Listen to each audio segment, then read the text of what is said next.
Bien, buenas tardes, bienvenidos al curso de Derecho Romano en la sección N. Estamos estudiando ya nuestra cuarta unidad. En esta cuarta unidad hemos hablado de la familia y la sucesión. Hablamos primeramente de la familia y luego hemos concentrado nuestro estudio en la sucesión. Hemos dicho que la sucesión es una institución creada por los romanos para lograr la continuidad del patrimonio, el pater familias, que era el único propietario, y ahora existe la posibilidad de que alguien le pueda suceder.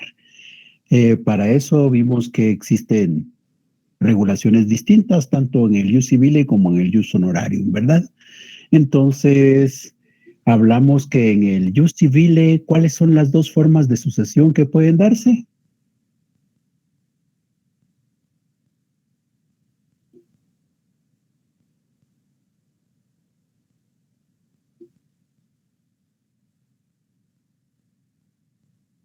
Testamentaria y legítima, creo yo. La segunda no estoy muy segura. Sí, en el ius civile está la testamentaria y la legítima. La testamentaria cuando se hace testamento y la legítima cuando no se hace testamento, y entonces hay que acudir a las normas del ius civile en donde se establecía a quién le correspondía suceder. ¿Quiénes eran los primeros en ser llamados en el contexto del ius civile cuando se tenía que acudir a la vía legítima?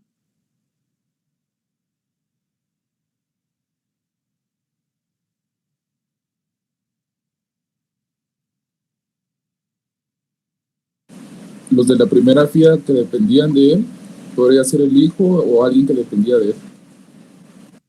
Sí, ahí no cuenta el hijo.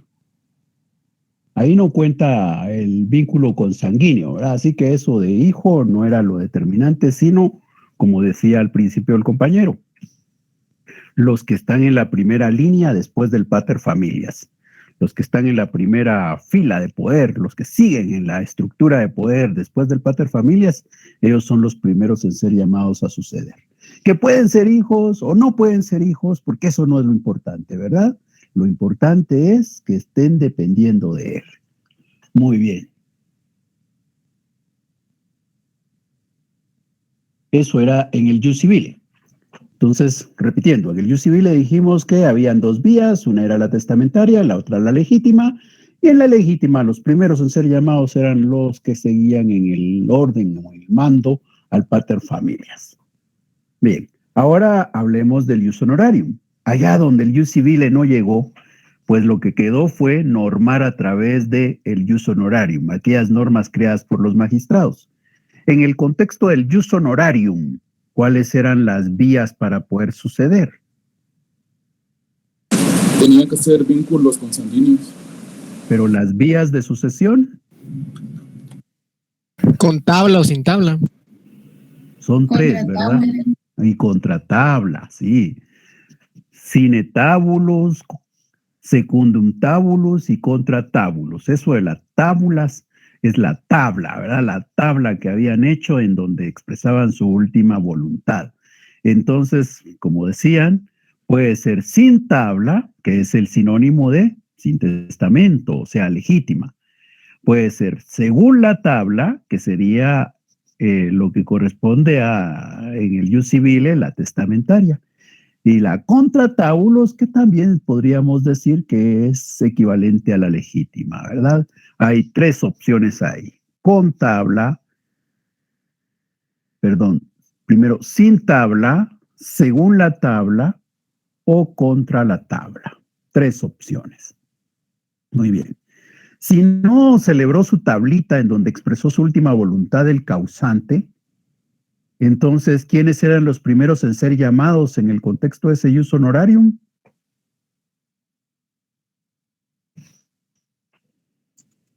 Los que eran consanguíneos, licenciado. No. Los hijos, licenciado, no. Los hijos. ¿Ya? Los hijos. Porque cuando hablamos de consanguíneo estamos hablando de los nietos, los bisnietos y todos los descendientes, porque todos ellos tienen lazos de sangre. No son los consanguíneos, porque el consanguíneo es un concepto muy general. Son los hijos, ¿ya? Los hijos son los llamados. Disculpe, licenciado, se lo escucha entrecortado. Sí. Entonces, por acá no veo Yo le que haya escucho bien. una referencia. Bien. Yo también escucho entrecortado, licenciado. Entonces solo ustedes dos son las que tienen problema. O la mayoría está escuchando así. No, licenciado, ¿se le escucha bien? ¿Se escucha bien, licenciado? Muchas gracias. Ha de ser algo relacionado con el Internet lo que está afectando, pero tengamos paciencia, pronto se regularizará la situación para todos. Bien, entonces decíamos que estábamos hablando de la sucesión en el ius civile, la sucesión en el ius honorarium, y luego hablamos de la sucesión en la época del imperio, ¿verdad? En la época del imperio solo hemos hecho referencia a lo que ocurre con la sucesión legítima. ¿Por qué? Porque se recuerdan, en la época del imperio aquella división que había de ius civile y ius honorarium se desaparece, porque en la época de Justiniano se crea el corpus iuris civile. El corpus iuris civile ya es un cuerpo jurídico, como lo dice su traducción, ¿verdad?, que va a ser válido para todo el imperio, tanto para la parte de Oriente como la parte de Occidente. Entonces ya no hay división entre ius civile y ius honorarium. Eso se quedó atrás. En la época del imperio ya solo hay un conjunto de normas que son iguales para todos, no importa en dónde estén, siempre y cuando sea territorio del imperio romano. Bueno, pues eso que decíamos de Justiniano es más o menos lo que ha llegado hasta nuestros días, ¿verdad? Esa forma de sucesión, en donde otra vez, ¿verdad? Ahí se va a privilegiar la familia cognaticia, ya no la agnaticia. La agnaticia solo en el ius civile se trató, quedó fuera el ius civile, quedó fuera la familia agnaticia. Desde entonces ya solo tenemos familia cognaticia, que es como nosotros hoy nos orientamos, ¿verdad? Hoy nos orientamos por la familia cognaticia, el parentesco consanguíneo. Bien, entonces ahora lo que nos queda es tratar la otra sucesión. La otra sucesión, que en el lado del ius civile sería la sucesión testamentaria, y el lado del ius honorarium sería la sucesión secundum tabulas. Entonces, eso es lo que vamos a ver ahora. Salvo que alguien tenga alguna duda, alguna inquietud, un comentario para poder tratar algo más, si no, vamos a pasar de una vez a la sucesión testamentaria. ¿Alguna duda, algún comentario? Todo claro, licenciado. Muchas gracias. Bien, entonces les voy a compartir la explicación de la sucesión testamentaria.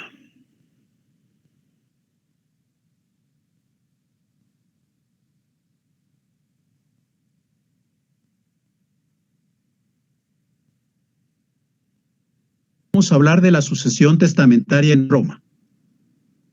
Ya hemos estudiado la sucesión legítima.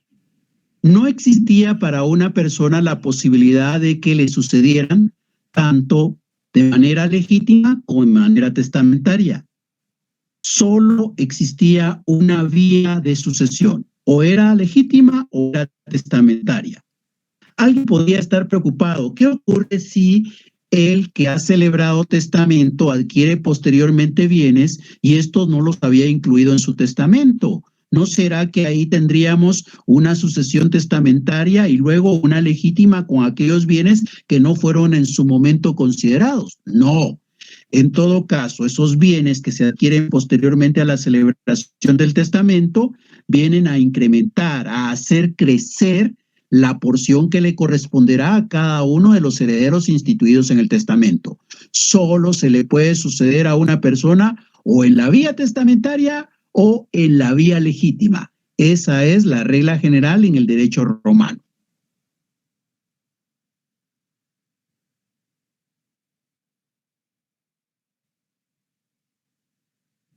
Comparemos cómo era la sucesión testamentaria en el ius civile con la sucesión secundum tabulas del ius honorario.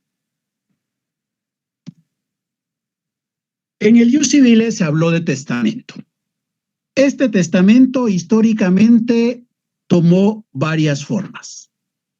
El primer testamento que conocieron los romanos se conoce como Calatis Comities.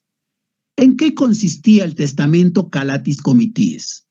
Los romanos celebraban asambleas populares y dedicaban 2 asambleas del año para que los paterfamilias dieran a conocer cuál era su última voluntad.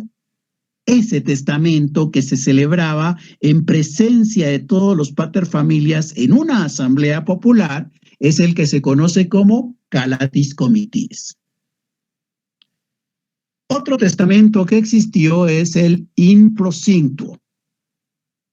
Este testamento era una alternativa para aquellos paterfamilias que estaban participando en una actividad militar y que consideraban que corría riesgo su vida y que ellos no habían celebrado testamento en su oportunidad, que no habían aprovechado alguna asamblea para dar a conocer su última voluntad.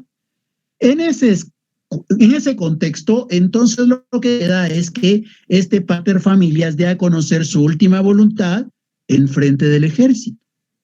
Ese testamento iba a surtir efectos si efectivamente el paterfamilias moría en esa empresa militar. Pero si regresaba triunfante a la ciudad de Roma, pues entonces le iba a corresponder celebrar un testamento Calatis Comitiis, porque aquel que dio a conocer en la guerra ya no podía surtir efectos. El tercer testamento que se conoce en el Ius Civile es el Peraes et Libram. Peraes et Libram es un testamento bastante solemne, que lo que hace es replicar aquel acto que hemos explicado para la Emancipatio. Aquí lo que va a ocurrir es que está el paterfamilias y va a simular una venta. Necesariamente va a tener un comprador. Ese comprador tiene que ser una persona de confianza. El paterfamilias va a entregarle, va a venderle su patrimonio a ese comprador. Para eso se necesita de aquel señor que tiene la balanza en donde se van a colocar simbólicamente los bienes y el pago por esos bienes. Y esto se hará en presencia de 5 testigos. Entonces el paterfamilias necesita 1 como comprador, 5 testigos y el señor de la balanza. 7 personas necesita el paterfamilias para poder celebrar su testamento Peraes et Libram. ¿Qué ocurre en el ámbito del ius honorarium?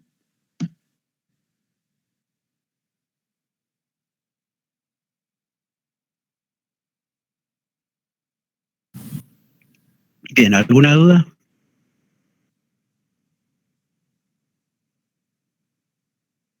Licenciado, disculpe, perdón. Diga. Sí, en el Peraes et Libram, ¿Sí? entonces el paterfamilias simula una venta y contiene un comprador, 5 testigos y el señor de la balanza, nada más, ¿verdad? Así es. Solo eso sería el Peraes et Libram, ¿verdad? Sí, así es. Ah, bueno, gracias.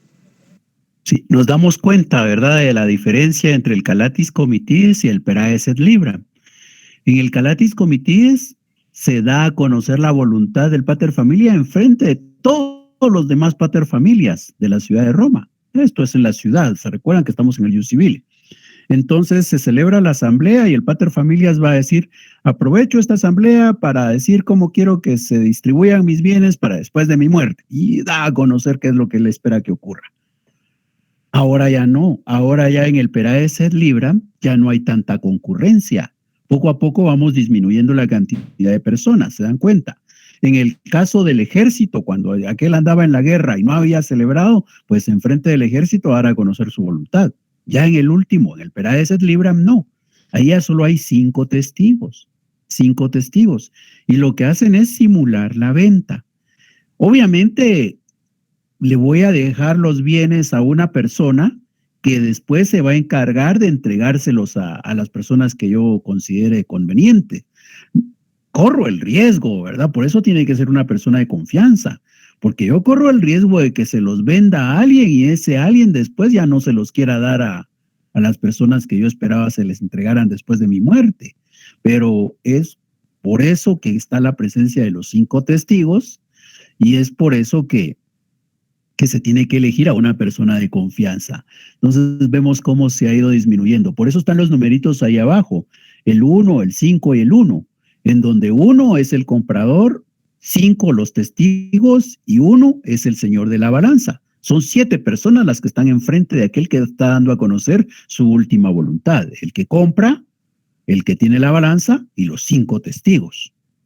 Bien, entonces ahora veamos cómo tomaron esto que está regulado en el Ius Civile, los magistrados, para resolver la situación en el ámbito del Ius Honorario.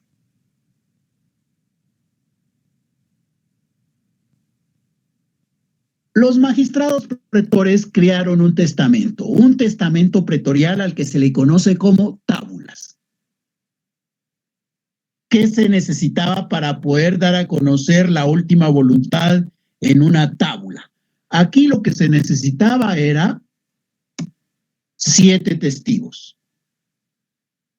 El pater familias escribía su última voluntad en la tabla y 7 testigos colocaban sus sellos como muestra de que estuvieron presentes en aquel momento en el que el pater familias escribía su última voluntad. Podemos aquí identificar algunas diferencias entre el Ius Civile y el Ius Honorario. El Ius Civile se caracterizó por tener el testamento como un acto celebrado en asamblea popular, un acto celebrado en frente del ejército, un acto celebrado con 7 testigos, un señor con una balanza y otro fingiendo una compra. El Ius Honorarium se caracterizó por el documento, la tabla y la presencia de testigos con sellos. Bueno, pues estos elementos son los que de alguna manera van a llegar al derecho imperial. En el imperio, el testamento se conoce como tripertino. ¿Por qué se conoce como tripertino? Se conoce como tripertino porque tiene 3 fuentes, toma 3 elementos del Ius Civile y del Ius Honorarium para crear el testamento. ¿Qué tomó del Ius Civile? Del Ius Civile tomó que el testamento era un acto. ¿Y qué tomó del Ius Honorarium? Del Ius Honorarium tomó los 7 testigos y los sellos. Entonces, el testamento tripertino va a ser un documento que se va a celebrar en un solo acto en presencia de 7 testigos que tendrán que colocar sus sellos. También se conoció en el imperio el testamento nuncupativo. Este testamento se diferencia del tripertino en que es un testamento oral. Aquí no queda un documento. Por tanto, tampoco quedan 7 sellos, pero sí es un solo acto que se celebra en presencia de 7 testigos. El imperio también conoció el testamento público. ¿Por qué se llama testamento público? Se llama público porque tiene una participación el Estado. El Estado va a intervenir en la celebración del testamento. ¿Cómo puede ocurrir? De 2 modalidades. La primera, el pater familias puede ir ante un oficial, dar a conocer su última voluntad y el oficial levantará un documento en donde hace constar esa última voluntad. Ese documento queda en poder de ese oficial. Ese testamento es público. Y la segunda modalidad consiste en que el pater familias prepara el documento, lo lleva ante el oficial y lo entrega. El oficial se encarga de resguardar ese documento. Ese testamento en donde tiene participación el Estado se conoce como testamento público. Y también en el imperio se conocieron testamentos especiales. ¿Por qué se conocen como testamentos especiales? Son especiales porque no van a cumplir todos los requisitos que se exigían para el testamento ordinario. Y no los cumplen en algunas ocasiones porque tiene más requisitos y en otra porque tiene menos. ¿Cuáles testamentos son especiales porque requieren más requisitos? El testamento de la persona que no sabe leer y escribir. Este testamento es especial y en ese contexto se va a requerir la presencia de un testigo más, no solo 7, se va a requerir uno más, como muestra de que hay alguien que va a dar fe que lo que se escribió es justamente lo que ha pronunciado el pater familias que está celebrando el testamento. Entonces, este es un testamento especial porque requiere de más requisitos. Otro testamento especial que requiere más requisitos es el testamento de la persona que no puede ver, la persona no vidente. El ciego también puede celebrar testamento, pero aquí se va a requerir que además de los 7 testigos participe un funcionario público. Entonces estamos ante un testamento especial porque se requiere un elemento más, la presencia de una autoridad en la celebración del testamento. Ahora, ¿cuáles son testamentos especiales? Porque requieren menos formalidades, menos requisitos. Dentro de esos testamentos tenemos el testamento que se celebra en la provincia. Se dijo, en la ciudad es fácil reunir 7 testigos porque todos vivimos relativamente cerca. Pero ¿qué ocurre en la provincia? Allá donde todos estamos separados, en donde reunir a las personas se puede hacer complicado. Entonces, reduzcamos el número de testigos si el testamento se celebra en la provincia. ¿Cuántos testigos? Solamente 5. Otro testamento especial es el que se celebra en época de peste. ¿Por qué? Porque obviamente cuando se está viviendo en una peste, la posibilidad de contagio es grande. Más allá, si existe la posibilidad de que el que va a celebrar el testamento se encuentre padeciendo de la enfermedad. En ese contexto, dijeron los romanos, lo que vamos a hacer es que aquello que hemos considerado que debe celebrarse en un solo acto se va a poder ir difiriendo. Entonces va a poder juntar sus 7 testigos, pero solamente en sellos, no físicamente. Entonces puedo yo celebrar el testamento con uno, luego con otro y así hasta juntar los 7 sellos.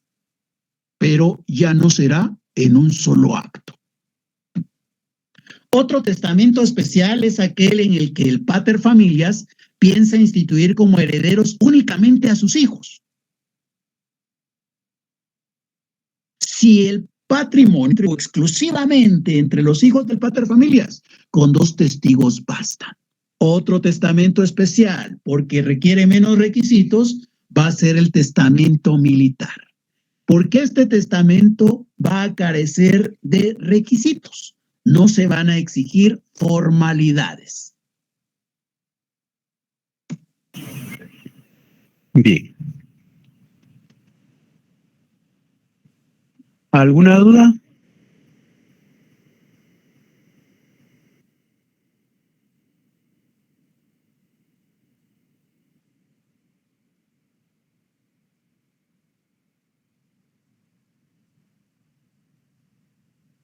¿Y alguna duda? No, licenciado. Gracias. Gracias, licenciado. Bien. Nos damos cuenta entonces, aquí hay un concepto interesante, el caso de qué es un testamento. Más adelante vamos a definir el testamento. Sin embargo, se comprende ahora ya que el testamento entonces, cuando a nosotros nos dicen la palabra testamento, rápido nos imaginamos un documento, ¿verdad? Pensamos en unas hojas en donde de plano que alguien escribió la última voluntad de una persona. Y eso sería propio del ius honorarium. Pero el testamento no quedaba documentado en el caso del ius civile. En el caso del ius civile no había un documento que se llamara testamento. El testamento no era un documento. El testamento se pronunciaba en la asamblea, se pronunciaba frente al ejército o se pronunciaba en frente de aquellos 5 testigos. No era un documento. El testamento para el ius civile era un acto. Y hoy es justamente así como lo entendemos. El testamento se puede entender como el documento. Alguien puede decir, ay, ¿qué tienes guardado en ese sobre? Ah, tengo guardado un testamento y se llama cerrado porque está en el sobre guardado, ¿verdad? Es un testamento cerrado, nadie lo puede ver, está guardado ahí. ¿Y cuándo van a romper el sobre? Cuando aquel señor se muera. Entonces ese es un testamento cerrado, ahora, ¿verdad? Pero, ¿qué es lo que busco mostrarles? Que el testamento en nuestros días lo vemos como un documento en general. Y eso es propio del ius honorarium. En el ius civile no era un documento. En el ius civile, ¿qué era? Un acto. Y hoy por eso también, aparte de entender el testamento como el documento, también entendemos el testamento como un acto en el que una persona da a conocer su última voluntad. Un acto que se caracteriza por celebrarse en un solo momento. Es decir, el acto no se puede ir partiendo en pedacitos, como por ejemplo, imaginémonos que hablar de un acto es hablar como de un partido de cualquier deporte. Por ejemplo, en el caso del fútbol, el partido empieza a cierta hora, pasados 45 minutos, se da la reposición y termina el primer tiempo, se descansa, se comienza el segundo tiempo y así llegamos hasta el final, los 90 minutos reglamentarios. Bueno, eso ocurre en un solo acto. Salvo cuando hay un apagón, hay una tormenta o cualquier cosa en medio de un partido, suele a veces pasar que se deja y se juega un tiempo hoy y de repente la situación es tan complicada y el segundo tiempo se juega otro día. Eso sería diferirlo, ya no sería un solo acto. En el caso del testamento es un acto. Eso quiere decir que hoy nos reunimos y comenzamos y terminamos. Nada de que, comencemos hoy, ya es mucho lo que vas a decir vos, mejor paremos aquí y seguimos mañana, nos reunimos otra vez mañana. No, eso ya no sería un acto, ya serían dos actos. El testamento es un acto, no se puede diferir. Empezamos el testamento, empezamos el momento en aquel que la persona pronuncia su última voluntad y hasta que termina de expresar su última voluntad, termina la celebración del acto. No se puede diferir. Entonces, hoy también el testamento es un acto, ¿ya? Un acto que queda documentado, un acto que queda en un documento que autoriza un notario. Pero el testamento entonces en el ius civile era un acto. En el ius honorarium era un documento. Y esos dos conceptos se juntan en el imperio, ¿verdad? Con el testamento tripertino. El testamento tripertino o tripertum es un testamento que, como decíamos, junta esas dos partes. Por un lado, junta lo del acto, por el otro lado, junta lo del documento, pero como en el caso del documento estamos refiriéndonos a dos elementos, ¿verdad? Primero, al hecho de que están los testigos y segundo, al hecho de que estos testigos deben de colocar sus sellos, por eso se llama tripertino, porque hay tres cosas que se toman de aquellos dos. El considerarlo un acto, la presencia de los 7 testigos y la necesidad de que estos 7 testigos coloquen sus sellos. Por eso hay 3 elementos, tripertum. Ese es el testamento que se celebró en la época del imperio. Nos damos cuenta que este testamento entonces cada vez tiene menos personas participando, hasta que llegamos al público, ¿verdad? Que se llama público no porque se haga en público, no, este es un testamento público porque lo vamos a celebrar públicamente, no. El concepto de público tiene que ver con la participación del Estado. Entonces, el único testamento público existe en la época del imperio. Ya en las otras dos etapas, en el ius civile o en el ius honorarium, no hubo testamento público, porque el Estado no intervenía en la celebración de ese acto. Ahora en el imperio sí existe la posibilidad del testamento público, que se llama público, insisto, porque participa el Estado. ¿Y cómo participa? Con un magistrado. Voy y pronuncio mi testamento ante un magistrado o de una vez ya lo llevo escrito y se lo entrego a ese magistrado para que lo resguarde. La participación del Estado es lo que lo hace público. Bien. ¿Alguna duda? No, licenciado. Gracias. Gracias. Entonces vamos a continuar. Los testigos bastan. Otro testamento especial, porque ¿qué requisitos tienen que cumplir los testamentos para que puedan surtir efectos? Los requisitos que se exigen van a ir cambiando del ius civile al ius honorarium y luego en la época del imperio.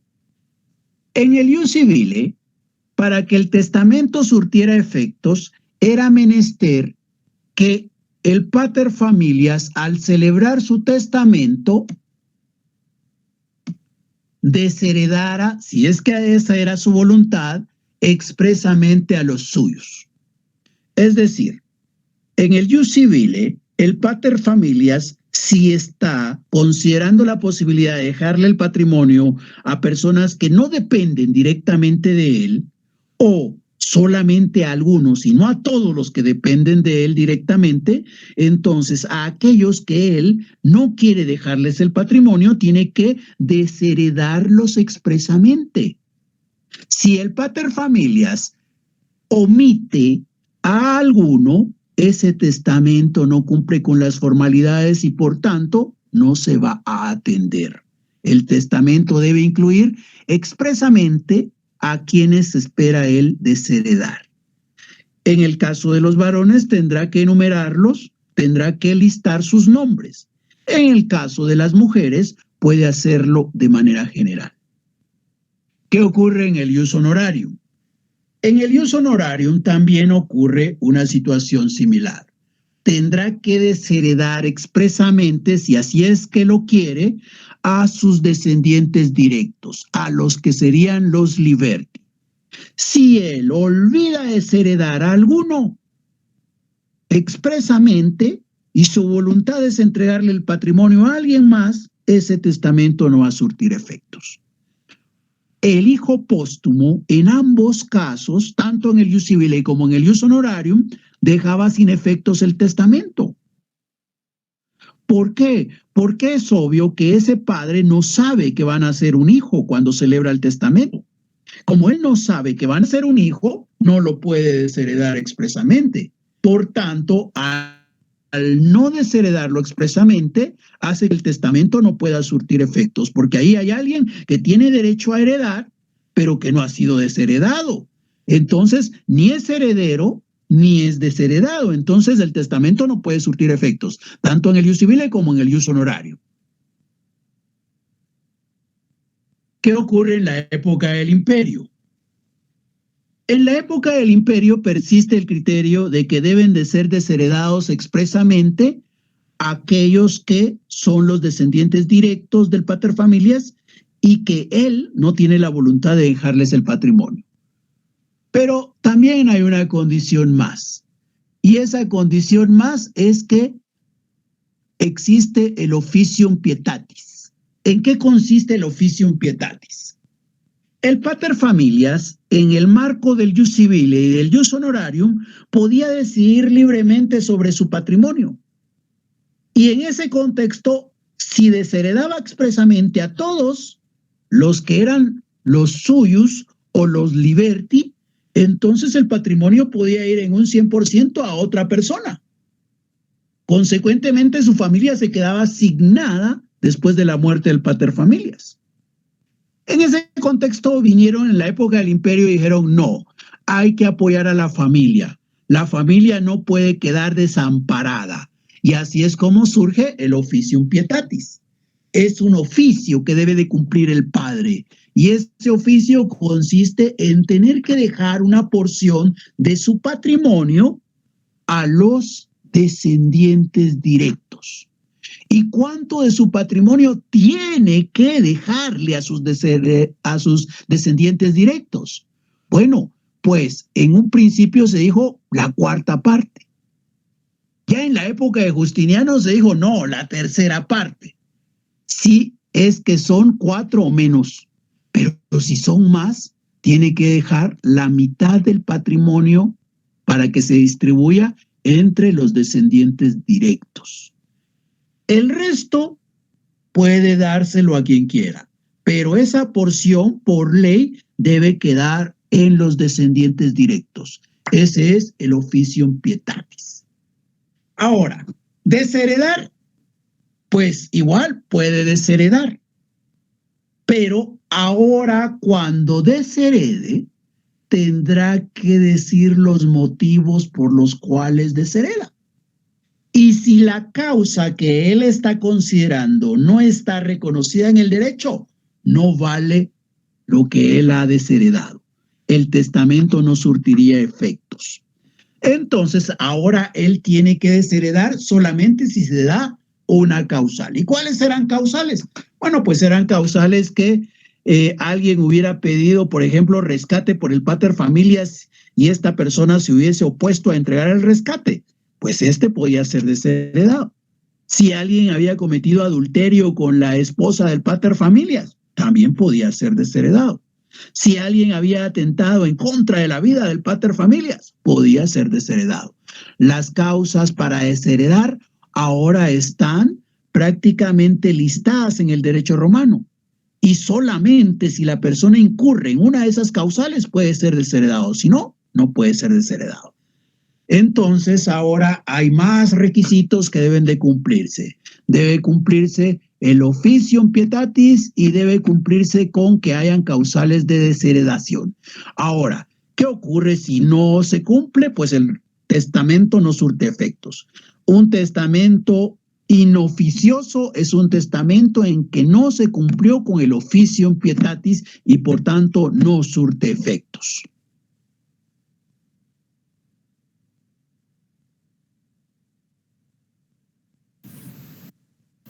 Bien, ¿alguna duda?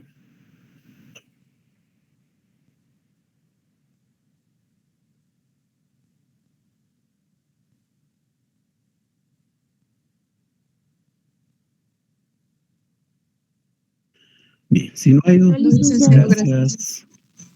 Bien, si no hay dudas, imaginémonos una situación entonces. ¿Se recuerdan que en la última clase hablábamos de Marco Antonio, que tenía 2 hijos, Marcos y Antonio? Bueno, pues sigamos hablando de Marco Antonio, que tiene a Marcos y tiene a Antonio. Marcos se ha salido del poder del pater familias. Marcos se ha liberado de ese poder. Ha sido emancipado. Entonces, cuando se celebra el testamento, imaginémonos que viven en la ciudad. Cuando se celebra el testamento en la ciudad de Roma, viene Marco Antonio y le deja todo su patrimonio a Antonio. A Marcos, al emancipado, ni lo menciona. Todo el patrimonio queda en Antonio. ¿Ese testamento es válido o es nulo? Es nulo, licenciado. ¿Por qué? Porque no menciona a todos los hijos y tiene que desheredar a Marcos, ¿no? Ya. ¿Alguien más? Es válido, licenciado, porque según el Jus Civile, si se le va a dar el patrimonio a alguien que no esté bajo su poder, sí se le tiene que desheredar a todos los que estén bajo su poder, pero como en este caso el hijo al que se lo dio estaba bajo su poder, según lo que entendí, pues sería válido, porque no estaría incumpliendo ninguna norma, no sé. Sí. La condición que hay es que desherede expresamente a los que le heredarían, a los que le sucederían ante falta de testamento. En este caso, como Marcos se ha emancipado, Marcos no está bajo el poder del padre. Y como no está bajo el poder del padre, no puede suceder al padre. Porque en el Jus Civile solo suceden los que dependen de él. Y si solo Antonio está dependiendo de él, pues le puede dejar todo el patrimonio a él. Ahora, si los 2 hijos estuvieran bajo el poder del padre, ¿ya?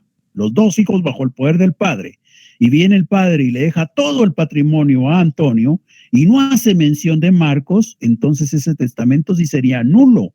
¿Por qué? Porque ha desheredado de hecho a Marcos, pero en el testamento no consta. Entonces, él no basta con que diga, yo le dejo todo a este mi hijo y al otro ni lo menciona. Tiene que mencionar al otro. Tiene que expresamente desheredarlo para que tenga validez. Si a él se le ocurre dejarle todo su patrimonio a uno de sus hijos y no menciona en nada que deshereda al otro, el testamento sería nulo. Y por ser nulo, no se iría por la vía testamentaria, sino se tendría que acudir a la vía legítima. Entonces, el testamento tiene sus requisitos, ¿verdad? Igual ocurriría en el ámbito del jus honorarium.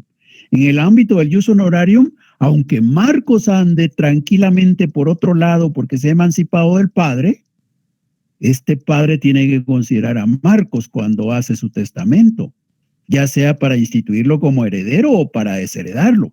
¿Por qué? Porque aunque aquel esté fuera del poder, sigue teniendo la sangre, ¿verdad? Entonces tendrá que desheredarlo expresamente. ¿Alguna duda, alguna inquietud?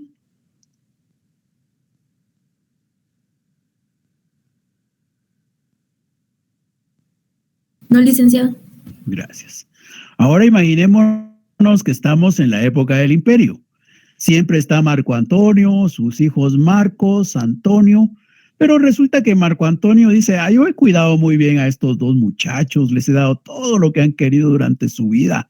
La verdad es que ellos ya están en capacidad de ganarse la vida y formar su propio patrimonio por sí mismos, así que yo no les voy a dejar nada a estos dos que son mis hijos. Yo se lo voy a dejar a aquel señor que conozco, que me ha apoyado desde muy joven, que buena parte de la riqueza tal vez es consecuencia de ese apoyo que él me ha dado. A este señor que se llama Argus, a este Argus le voy a dejar todo mi patrimonio. No le voy a dejar nada a Marcos ni a Antonio porque ya en vida les he dado para que se vayan formando. ¿Ese testamento sería válido en la época del imperio? No, no es válido. ¿Por qué?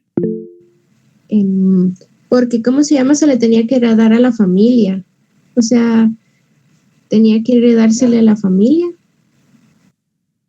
Ya. Vean, en la época del ius civile y del ius honorarium, eso podía hacerse, pero tenía que desheredarlos expresamente, ¿ya? Tenía que decir, yo le dejo todo mi patrimonio a Argus y a Marcos y a Antonio los desheredo. Y se podía hacer, ya sea en el ius civile o en el ius honorarium, se podía hacer. En la época del imperio no. En la época del imperio le dicen, muy bien, usted es el dueño de su patrimonio y usted decida qué hace con él. Pero no puede dejar a sus hijos sin nada. Tiene que dejarles algo. Y ese es el officium pietatis, ¿ya? El no poder disponer de todo el patrimonio. Marco Antonio, por más que diga yo ya no le quiero dar nada a Marcos y Antonio, tiene que dejarles algo para que el testamento tenga validez.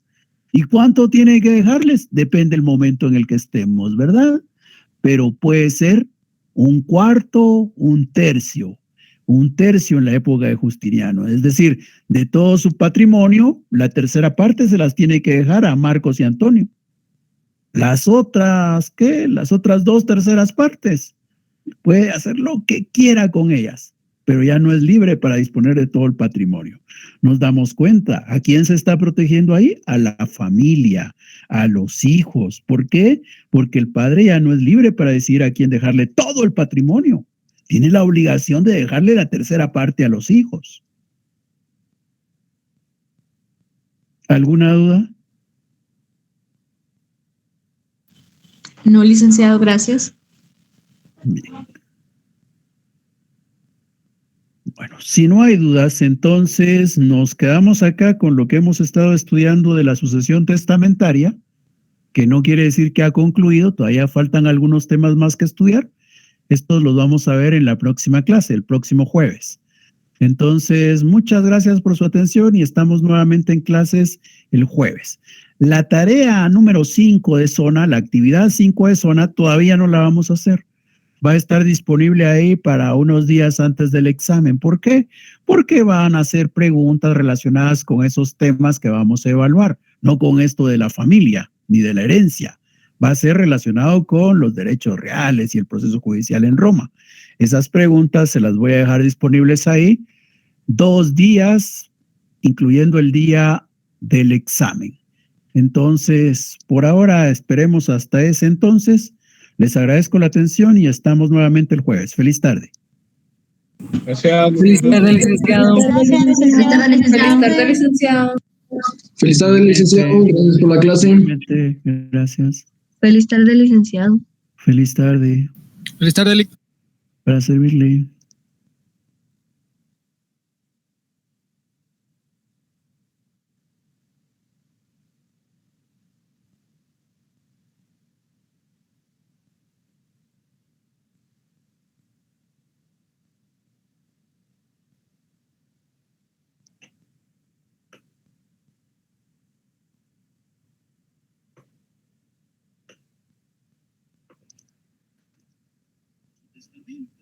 ¿O será que ahí tendríamos una sucesión? Ya hemos estudiado la sucesión legítima.